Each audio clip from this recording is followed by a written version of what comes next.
Father क्या करते हैं आपके? सर पापा फार्मर हैं। पहले तो बहुत ही सिचुएशन खराब थी फैमिली की, बस पापा कमाते थे, सारे 6 लोग हम भाई बहन पढ़ते ही थे। एग्जाम से पहले आपने कितने मॉक दिए और किस तरह की आपने स्ट्रेटजी उसमें अपनाई थी? आप मतलब बच्चों को क्या सजेशन देना चाहोगी वर्दी वाली जॉब को लेना चाह रहे हैं?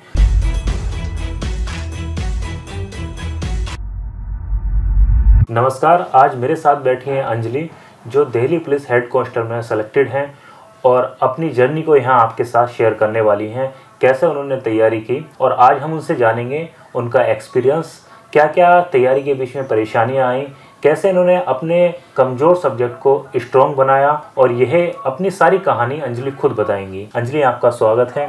Thank you sir. कहाँ से हो अंजलि आप? सर मैं यूपी के गोरखपुर डिस्ट्रिक्ट से हूँ। मेन गोरखपुर से ही हो? सर नहीं, बट रहते हैं, पढ़ते अच्छा, हैं मतलब गाँव। बाबा के शहर से हो, योगी बाबा के। मतलब गोरखपुर तो फेमस ही हो गया पूरा योगी बाबा के चक्कर में। फैमिली में कौन कौन है आपके? सर दादी हैं, मम्मा हैं, पापा हैं और भाई बहन हैं। अच्छा, कितने भाई बहन हो आप? हम लोग तो 6 भाई बहन हैं। 6 भाई बहन हैं। क्या क्या करते हैं भाई बहन? भैया तो यूपी पुलिस में है, दी एक दिल्ली पुलिस में है, और सभी लोग पढ़ते हैं, और मेरा तीसरा घर में जॉब लगी है दिल्ली पुलिस में। अच्छा, आप घर में तीसरे नंबर पे हो? Yes sir. और आपसे जो 2 बड़े हैं ऑलरेडी पहले से सिलेक्टेड है गवर्नमेंट जॉब? मतलब पूरी फैमिली का टारगेट है कि गवर्नमेंट जॉब लेनी है, वही पुलिस लाइन में लेनी है? नहीं सर, सबका अलग अलग टारगेट है। अच्छा।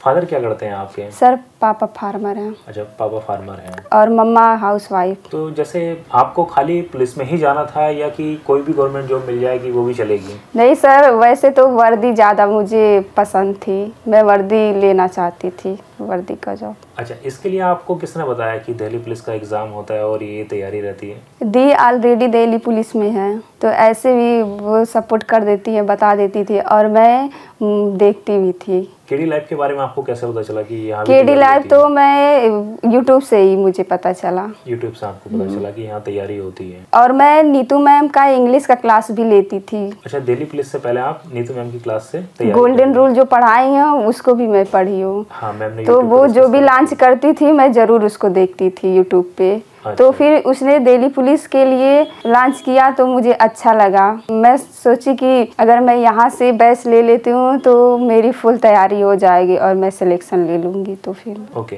जैसे दिल्ली पुलिस में 4 सेगमेंट आपके होते हैं, मतलब मोस्टली हर पेपर में 4 ही होते हैं। तो जैसे इसमें इंग्लिश की जगह एक कंप्यूटर होता है, मैथ्स, रीजनिंग, जीएस और कंप्यूटर, आपके 4 सेगमेंट होते हैं, ठीक है? तो चारों सेगमेंट के बारे में एक एक करके मैं आपसे बात करूंगा। जैसे हम बात करते हैं मैथ्स की, तो आपका मैथ्स कैसा था? सर मैथ एवरेज था मेरा। एवरेज था? ऐसा।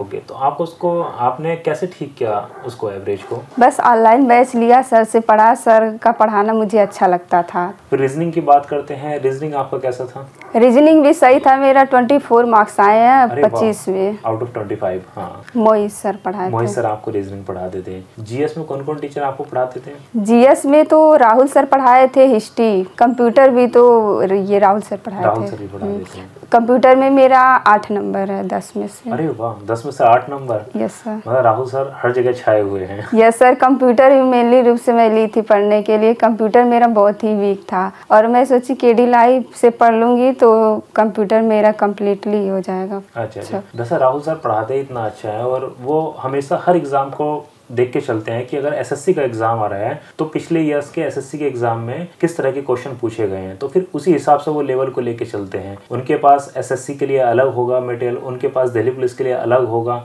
हर एग्जाम के लिए उन्होंने अपने अलग अलग मटेरियल बना रखे हैं। अच्छा, एक बात मेजर रोल प्ले जो करती है वो करती है किसी भी एग्जाम में मॉक टेस्ट का देना। एग्जाम से पहले आपने कितने मॉक दिए और किस तरह की आपने स्ट्रेटजी उसमें अपनाई थी?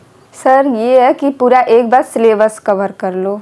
जब सिलेबस कंप्लीट हो जाएगा तो फिर चैप्टर वाइज मन करे मैं तो पूरा लगा लो, उसके बाद फिर डेली एक एक मॉक टेस्ट और उसका एनालिसिस करो। अच्छा। तो फिर पता चल जाता है मेरी कमी कहाँ पे है। ये आपने बहुत अच्छी बात कही। बहुत बच्चे क्या होते हैं, मॉक देते हैं अपना और उसका एनालिसिस नहीं करते हैं। सर एनालिसिस ही मेन होता है। एग्जैक्टली, वही मेन होता है। उसमें आपको वहाँ पता चलता है कि आपने कहाँ कहाँ कमियां छोड़ी हैं और किस पॉइंट पर आप क्वेश्चन को गलत कर रहे हैं। हाँ, और सर मेन जो क्वेश्चन होते हैं वो मॉक टेस्ट में रहते हैं। अच्छा, तो आपके जैसे एग्जाम से पहले आपने कितने मॉक दे दिए होंगे? सर तब भी ज्यादा दिए हैं, काउंट तो नहीं किए होंगे, 20, लेकिन 50 अप्रोक्स सर 1.5-2 महीने से तो डेली लगभग दे देते थे। 1.5-2 महीने मतलब अप्रोक्स 60 के आसपास आपने मॉक दी होंगी, 50-60। उसमें आपका ऑन एन एवरेज स्कोर क्या बनना था? सर 60 से 70 के बीच में, और फाइनली मेरा 70 नंबर आया दिल्ली पुलिस में। अच्छा, जो आपके मॉक में बनने थे वही आपके फाइनल एग्जाम में आए? वैसे 60-70 के बीच में आता था, और मेरा फाइनली दिल्ली पुलिस में 70 मार्क्स आए हैं। 70 मार्क्स आए हैं, ओके। अच्छा, एक चीज़ मेन थी कि जैसे हम दिल्ली पुलिस की इस बार हम देख रहे थे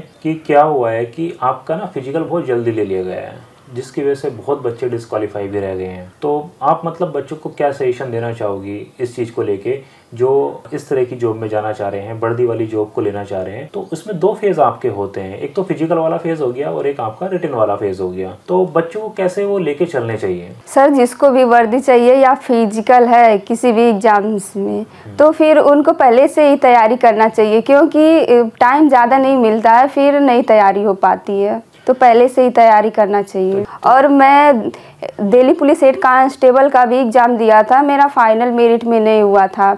और उसमें भी मेरा फिजिकल, टाइपिंग, डिक्टेशन, CFT सब क्लियर था। ओके, आप पहले भी एक एग्ज़ाम दे चुकी हैं? Yes sir. तो 2 नंबर से आप उसमें रही? हाँ सर।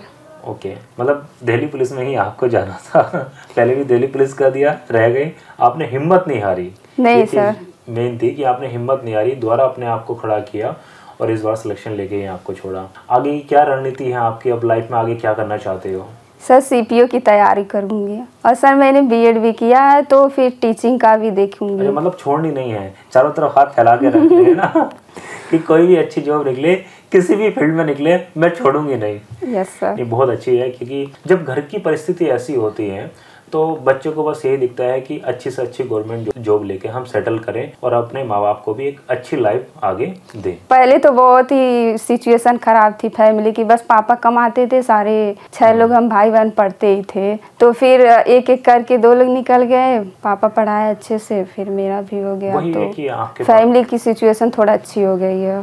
अब थोड़ा ठीक हो गई, क्योंकि घर में पहले 2 जॉब थी, अब तीसरी और बेटी है, उसने भी कमान संभाल ली और वो भी सेंट्रल गवर्नमेंट में एक अच्छी पोस्ट पे हो गई है। तो आ गया, आप CPO के लिए तैयारी कर रहे हैं? हाँ सर, CPO के लिए कर रहा हूँ। तो जैसे आप CPO की तैयारी कर रहे हैं, आपको तो बस खाली एक इंग्लिश ही पढ़ना है, बाकी तो आपका हो ही जाना है। Yes sir. मैथ्स में आपको एक एडवांस मैथ और पढ़नी है, बाकी चीज़ें हो ही जानी है। सर KD लाइफ से नीतू मैम से पढ़ूंगी। अच्छा, वो भी नीतू मैम से आप पढ़ोगी? इंग्लिश अच्छा लगता है नीतू मैम से पढ़ना मुझे। अच्छा, वैसे ही मैंने देखा है कि मोस्ट ऑफ द गर्ल जो रहती हैं, या जो हम इंटरव्यू लेते हैं जिनके, या बात भी करते हैं, पता नहीं क्या एक चार्म रहता है, वो नीतू मैम की तरफ ज़्यादा अट्रैक्ट रहती हैं। जैसे मैं भी सर मोटिवेट भी करती है और अच्छा पढ़ाती भी है बहुत। जैसे मैंने आपसे पूछा कि मैम को आने में टाइम लग जाएगा, आपने कहा कोई बात नहीं सर, आराम से हम वेट कर लेंगे। सर मेरा सपना था कि मैं नीतू मैम से मिलूं जॉब, जबकि मैंने कहा कि नीतू मैम तो दिल्ली पुलिस में नहीं पढ़ाती। आपने कहा नहीं, मिल फिर भी कोचिंग तो इन्हीं का है ना, तो ये चीज़ बहुत अच्छी है कि मैम हर लड़की को मोटिवेट करती हैं, पढ़ने के लिए, आगे बढ़ने के लिए मोटिवेट करती हैं, और शायद उसी का नतीजा है कि लड़कियां अब धीरे धीरे पढ़ना स्टार्ट कर रही हैं। और घर बैठ के जो ये एक ऑनलाइन जब से प्लेटफॉर्म आया है, तो लड़कियों की ये सहूलियत हो गई है कि घर बैठ के एक अच्छी एजुकेशन उन तक पहुंच पा रही है। और मैं आपको धन्यवाद दूंगा कि आप गोरखपुर से यहाँ तक आई और मैम से मिलने के लिए, इसके लिए हम बहुत आभारी हैं।